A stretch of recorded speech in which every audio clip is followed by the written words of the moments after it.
Nabi Muhammad SAW dapat dijadikan sebagai momen meningkatkan kasih sayang serta mengutamakan kebenaran.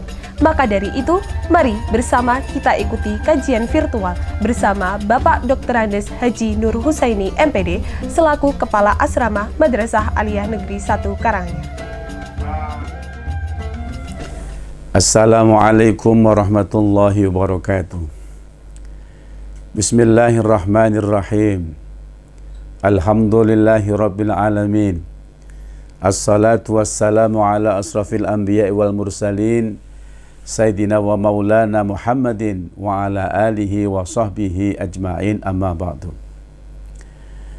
Setiap bulan Rabiul Awal kita mesti ingat dengan sebuah peristiwa besar, yakni lahirnya seorang tokoh besar yang membawa perubahan besar dalam sejarah peradaban kehidupan manusia. Siapa itu? Tidak lain adalah Nabi Muhammad sallallahu alaihi wasallam.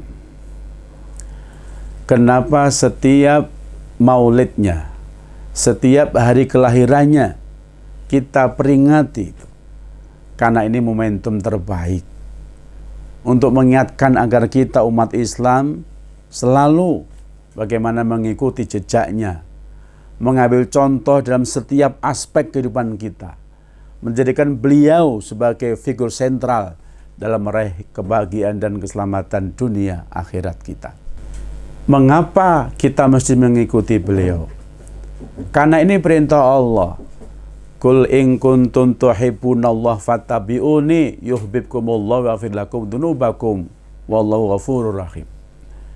Siapa yang ngaku cinta kepada Allah, buktikan cinta itu dengan mengikuti beliau. Wa ati'ullaha wa ati'ur rasulah la'allakum turhamun. Taatlah kepada Allah, taatlah kepada Rasulullah agar kamu mendapatkan rahmat. Di sisi lain memang faktanya, selain itu memang perintah Allah, memang faktanya tidak ada tokoh, tidak ada figur, tidak ada pemimpin yang lebih layak untuk diikuti selain daripada Nabi Muhammad sallallahu alaihi wasallam. Jadi tidak ada orang yang lebih layak, lebih patut, lebih utama untuk diikuti selain daripada beliau. Laqad kana lakum fi Rasulillahi uswatun hasanah. Sungguh ada pada diri Rasul ada contoh terbaik. Ya. Wa innaka la'ala khuluqin adzim. Dan kamu Muhammad sungguh-sungguh, ya benar-benar kamu berakhlak mulia. Kamu benar-benar berbudi pekerti yang luhur. Kalau Allah yang memuji, apa arti pujian manusia itu? Maka pemirsa sekalian, ayo. Ya.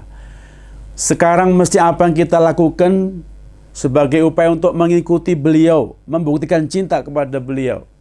Maka setidaknya ada 3 langkah untuk membuktikan cinta kita kepada beliau. Satu apa? Banyak bersolawat. Man ahabba ala syai'in fakathura dzikruhu. Ini kalau orang mencintai sesuatu, biasanya ya dia akan banyak menyebut, dia akan banyak ingat padanya. Ketika kita cinta kepada mobil, wah di mana dan kapan pun bicara tentang mobil. Ya, cinta kepada burung, di mana dan kapan berbicara tentang burung.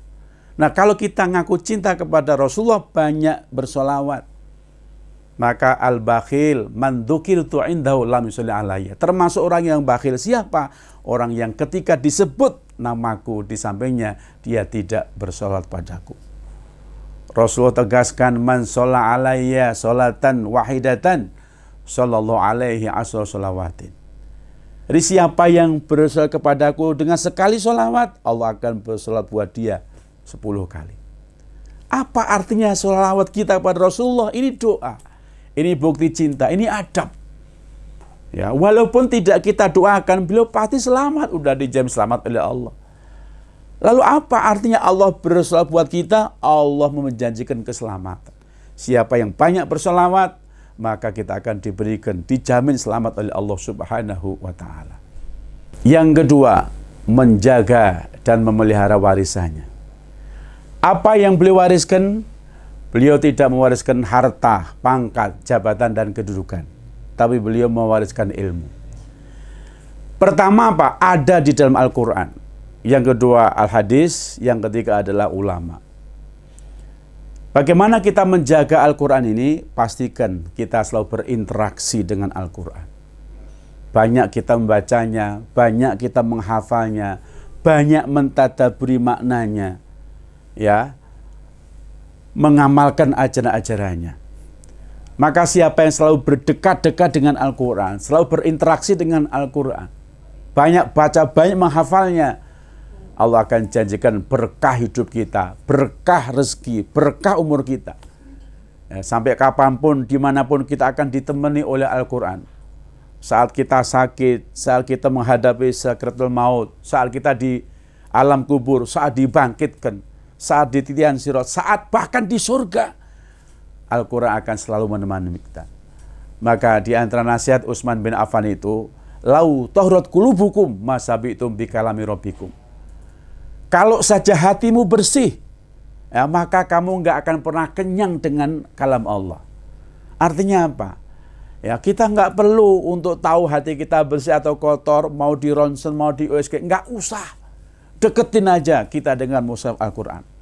Makin betah, makin seneng kita untuk baca Quran. Rutin, disiplin, ya minimal habis subuh, habis maghrib kita baca Quran. Insya Allah hati kita makin bersih. Tapi saat mana 2-3 ayat kita selesai, kita capek, kita berat untuk baca Quran, hati-hati, boleh jadi itu hati kita mulai bermasalah, hati kita mulai kotor. Yang kedua, Al-Hadis. Ya. Bahwa apa yang beliau lakukan, yang beliau ucapkan, itu adalah contoh nyata. Ketika Allah turunkan Al-Quran, bagaimana mengamalkannya? Itu ada dalam hadis, ada dalam sunnah Rasulullah. Maka beliau katakan, ya, man ahya sunnati faqad ahabani, wa man ahabani kana ma'i fi jannah. Siapa yang menghidupkan sunnahku, berarti dia telah mencintaiku. Siapa yang mencintaiku akan bersamaku di surga nanti. Maka menjaga warisan berupa hadis, berupa as-sunnah, ayo pastikan kita makin belajar, makin semangat, ya, bagaimana kita membaca, ya, menjelajah bagaimana kehidupan Rasulullah untuk kita praktekkan dalam kehidupan kita sehari-hari. Maka yang ketiga, warisan itu ulama. Kita ini hidup di zaman, ya, udah jauh 1500-an tahun dengan zaman Rasulullah. Maka kita nggak pernah ketemu, kita nggak pernah melihat beliau. Lalu bagaimana kita mencintai beliau dengan menjaga warisan berupa Quran, berupa sunnah? Ya, kita belajar dengan para kiai, dengan para ulama. Walaupun kita tidak duduk bersama, selalu berjalan bersama, tidak selalu bersama-sama, tapi kita semangat untuk belajar bersama para kiai, para alim, untuk kemudian apa? Ya ini, untuk kemudian berjalan menjalani hidup ini selalu sesuai dengan apa yang diajarkan dengan para kiai, dengan para ulama.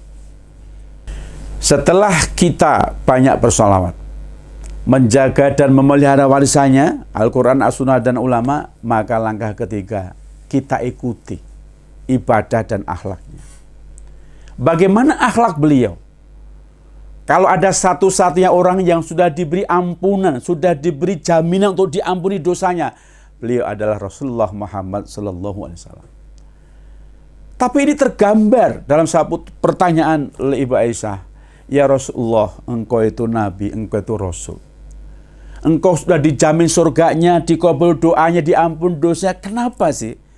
Kalau engkau tahajudnya tidak lama-lama gitu, kenapa sih?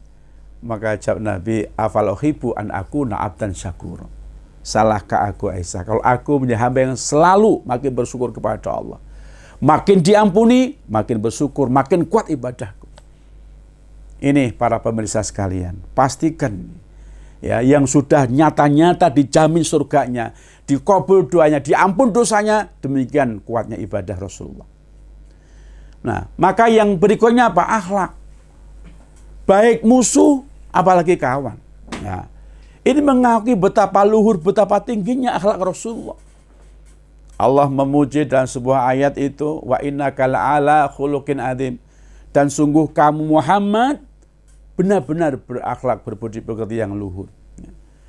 di sini banyak ditampilkan, banyak kita baca riwayat cerita-cerita beliau bagaimana orang-orang yang nyata-nyata memusuhi, ya tidak jarang orang mau ngejar membunuh beliau, tapi beliau begitu mudahnya memaafkan. Satu waktu beliau istirahat ya di bawah pohon kurma, ada datang orang kafir dengan menghunus pedang. Ayo Muhammad, kemarin banyak temanmu, ayo sekarang siapa yang akan membela kamu? Tidak ada kecuali Allah Subhanahu wa Ta'ala. Mendengar kata Allah menjadikan si Datsur, si kafir ini, gemetaran tubuhnya, ya bercucuran keringat dingin itu. Akhirnya apa? Terlepas jatuh pedang itu. Gantian diambil Rasulullah. Ayo Datsur, sekarang bilang siapa yang akan bela kamu? Tidak ada ya Rasul, kecuali kalau engkau mau memaafkan aku.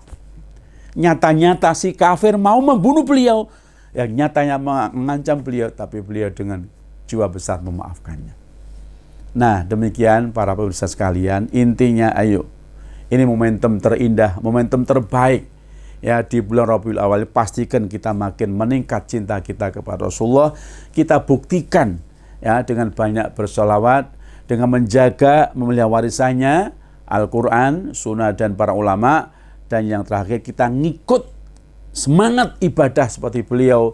Demikian juga akhlak, yang dari akhlak inilah yang ternyata banyak yang menjadi rahasia utama keberhasilan dakwah Rasulullah Muhammad SAW.